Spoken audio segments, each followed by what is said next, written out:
Hey marshmallows, what's up? Today's video is going to be a more personal video, okay? Because guess what, bitch? We're finally in May.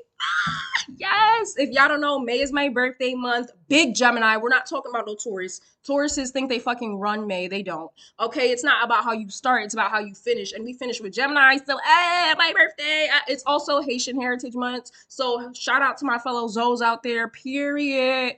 Period, period, period. And it's also like Mother's Day. Like May has Mother's Day. So, period. May's a pretty good month. Okay. I feel like this is going to be a very good, decent month, and I can't wait. So, shout out to all my people born in May. Shout out to all my Haitians. And yeah, since, my birthday's in this month, which if y'all don't know, I'm making a big deal because I'm finally turning 20. Okay. I am leaving my teenage years, stepping into my quote unquote young adult years. And it's a huge like transformation for me, at least. It's a huge leap.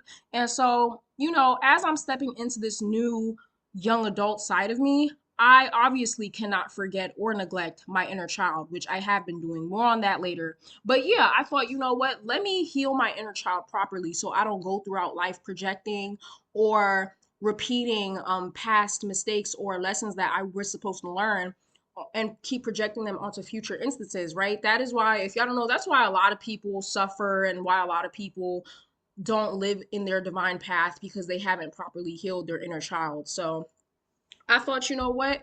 Let me deal with my inner child so that when I step into this new phase of my life, I'm stepping in with a more healthier mindset. Okay. So this is going to be a letter I wrote to my inner child. Okay. So let's get into it. Very intimate, very personal.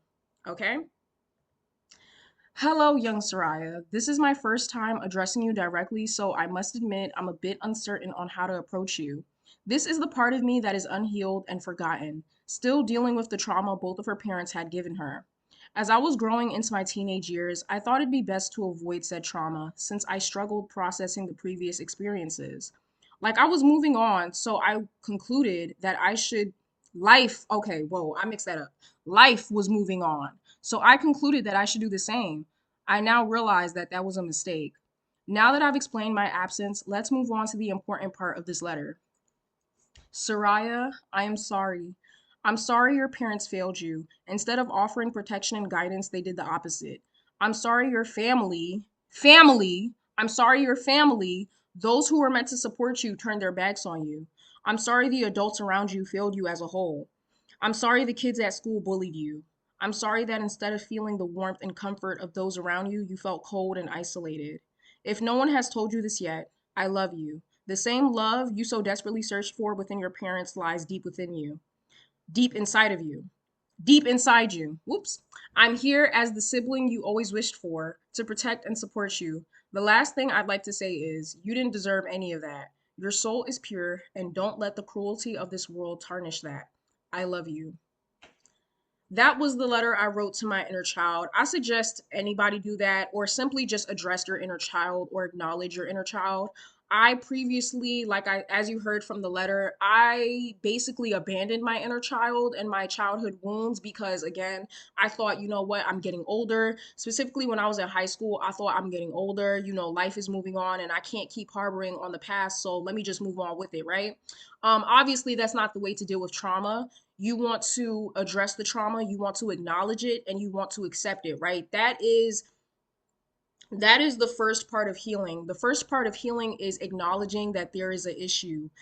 The second part of healing is acceptance, all right? Accepting the issues, accepting the past, accepting things for what it is, what it has become, and then comes healing and then comes moving on. So that is what I'm doing in this letter. I'm addressing and I'm acknowledging and accepting my inner child, my childhood wounds and my past, okay? Um and yeah, this letter was definitely needed. I had abandoned my inner child like years ago. And literally, while I was writing this letter, you guys, I had to pause so many times because I was crying like actual tears, like sobbing, breaking down in the middle of it because this is part of my healing process, I finally addressed my inner child and I'm happy. I feel like my inner child feels seen now. It feels heard because that is one of the issues I suffer with. If you guys didn't catch it in the letter, I suffer with abandonment issues, right? And I don't want to bring these into future relationships. Possibly, when I have kids one day, I don't want to, because that's what a lot of people do. If you don't heal your inner child wounds, you know, sometimes, most of the time, you end up passing it on to your children. And that's the last thing I want to do.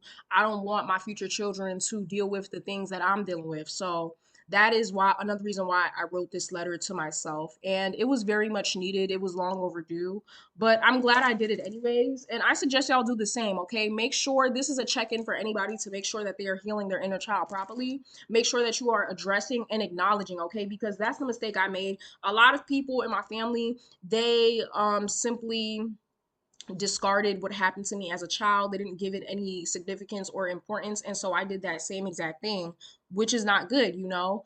The truth is, a lot of negative, bad things happened to me as a kid. And you know, it's important to acknowledge those things instead of being like, oh, you know, maybe I'm being a spoiled brat. Maybe it wasn't that serious. Don't gaslight yourself. Okay. If you experience trauma, then you experience trauma, period. Nobody can take away from that. Nobody's opinion can change that. It is what it is. And yeah, you know, I have to accept that my childhood will never change. My parents, my family, they will never change. Okay. I'll never get the support that I wanted. I'll never get the love that I wanted. I've been gave up on my father. He's a bum ass piece of shit. So it's fuck him till I die, bitch. I hope he burns in hell. My mother was another thing. Like, she really shocked me because, again, my father was always a piece of shit, but my mom was like the one parent for me I could rely on. And, you know, when I couldn't rely on her anymore, when she switched up on me, it was kind of like, oh, you know, she basically decided, yeah, I'm done. Like, I'm done being your parent. And that was a lot for me to digest because, again, she was like the only parent I had. So I had nobody to rely on but myself. And that is what my 20s is going to be like. You know, I'm officially going to be alone. I'm not going to share too much, but basically, you know, independence is very important for me. And that's what I'm striving towards, is financial and just overall independence as a whole.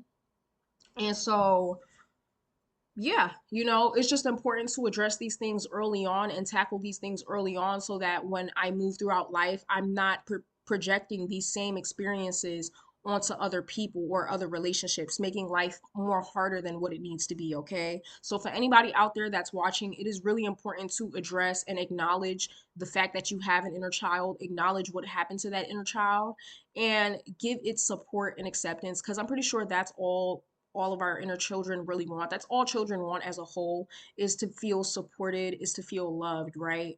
And I realized that for some reason, I don't know why, internally, I have this like yearning for a maternal figure, you know, like a motherly figure. I don't know why I kind of have that internal need to be mothered, but I'm realizing that instead of searching for that in places where I can't find it, aka my actual real life mother, who, I'm sorry I expected both my parents to provide me with love and support, since I'm clearly not going to find that security within my actual real life mother, it's time to give that shit to myself. Instead of looking for love from my family, I'm giving that shit to myself. You know what I mean? I got to put myself first.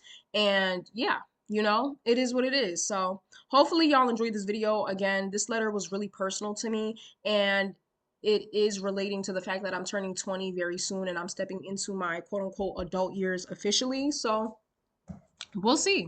We'll see how it goes. Let me know what y'all thought. Let me know, if have y'all ever addressed your inner child? Have you ever acknowledged or addressed the issues? If not, again, I really suggest you do. If y'all want personal readings, link down in the description below. Go to my website. They are fully back in stock. If you also want to see other readings I did, celebrity readings, because I'm not really posting them right now, go on my Patreon. They're only $5, $6.